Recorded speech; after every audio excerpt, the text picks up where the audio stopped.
জীবনে নিজের অধিকারের জন্য লড়াই করতে শিখুন, কারণ আপনি যদি চুপ আর শান্ত থাকেন তবে আপনার জন্য কেউ লড়াই করতে আসবে না।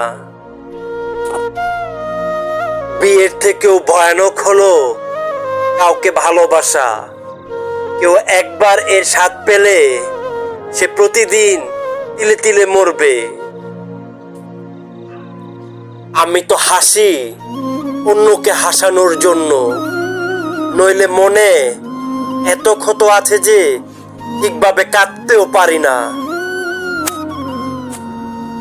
এটা প্রয়োজন নয় যে বড় জিনিস দ্বারাই বড় আঘাত হবে। ছোট ছোট কথাও অনেক সময় গভীরভাবে কষ্ট দেয়। যখন আপনার ভালোবাসার মানুষটি আপনাকে সময় দেওয়া বন্ধ করে দিবে, তখন বুঝে নিবেন এখন আর সে আপনার নেই।